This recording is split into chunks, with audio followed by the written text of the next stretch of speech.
నా డిమాండ్ ఏంటంటే ఇది లొట్టపీస్ కేసు ఇందులో ఏం లేదు, ఈ హౌల పనులు బంద్ చేయమని చెప్తున్నా. ఎందుకంటే రేపు ఇదే అధికారులు ఎవరైతే ఈ రోజు అత్యుత్సాహాన్ని ప్రదర్శిస్తున్నారో వాళ్ళకు కూడా తెలుసు. ఇవాళ నేను అడుగుతాను, మీరు ఈ రోజు మంత్రుల ఫోన్లు ట్యాప్ చేయడం లేదా? నేను చెప్పడం కాదు ఇది. కోమటిరెడ్డి వెంకటరెడ్డి గారు, ఒక మంత్రి గారు, ఉత్తమ్ కుమార్ రెడ్డి గారు కొంతమంది జర్నలిస్టులతో మాట్లాడుతూ మా ఫోన్లు మాట్లాడలేకపోతున్నాం మేము, మా ఫోన్లు వింటున్నారు అంటే ఆ జర్నలిస్ట్ గారు ఒక కథనం రాసినారు. ఇంతవరకు ప్రభుత్వం దాన్ని ఖండించిందా? పోలీసు వాళ్ళు ఖండించారా? ఇవాళ మంత్రుల ఫోన్లు వినడం లేదా? ప్రతిపక్ష నాయకుల ఫోన్లు ఈ రాష్ట్రంలో ఇవాళ ట్యాప్ కావడం లేదా? బ్రదర్, నేనేమంటున్నా అంటే వాళ్ళకు కూడా తెలుసు, పోలీసు వాళ్ళకు కూడా, ఇది కేవలం వాళ్ళు బలి పశువులు అయ్యే ఒక కార్యక్రమం. రాజకీయ క్రీడలో మీరు మొన్న ఒకటి గమనించండి, మీరందరూ జర్నలిస్టులు,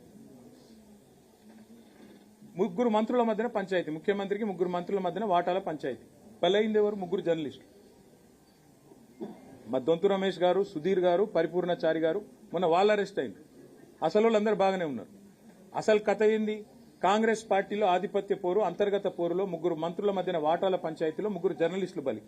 అదే పద్ధతుల్లో ఇప్పుడు ఈ ఫోన్ ట్యాపింగ్ వ్యవహారంలో కూడా ఈ దిక్కుమాలిన రాజకీయ క్రీడలో, ఈ వికృతమైన క్రీడలో రేపు బలు పశువులయ్యేది అధికారులు. ఎట్లయితే మన జర్నలిస్టులు బలి పశువులైనరో రేపు మళ్లీ ప్రజల ఆశీర్వాదంతో, తెలంగాణ ప్రజల దీవెనతో మళ్ళా ఖచ్చితంగా కేసీఆర్ గారు సీఎం అవుతారు. అప్పటికి మళ్ళీ మేము ఎంక్వైరీ స్టార్ట్ చేసినాం అనుకో, ఇవాళ ఏ ఫోన్లు ట్యాప్ అయినాయో మొత్తం బయటకు వస్తాయి. ఇవాళ వాళ్ళు ఏమేమి అక్రమ కార్యక్రమాలు చేస్తున్నారో అన్ని బయటకు వస్తాయి. అప్పుడు ఇదే అధికారులు ఎవరైతే ఉన్నారో వాళ్ళందరూ ఇబ్బందులు పాలవుతారు. అది వాళ్ళకు కూడా తెలుసు. అందుకే నేను అడుగుతున్నా, చెప్పమనండి వాళ్ళని. ఇవాళ ఈ రాష్ట్రంలో రేవంత్ రెడ్డి ప్రభుత్వం ఫోన్ ట్యాపింగ్ చేయడం లేదా? ఒక్క అధికారం చెప్పమండి బయటకు వచ్చి, నేను చూస్తా. ధైర్యంగా చెప్పమనండి.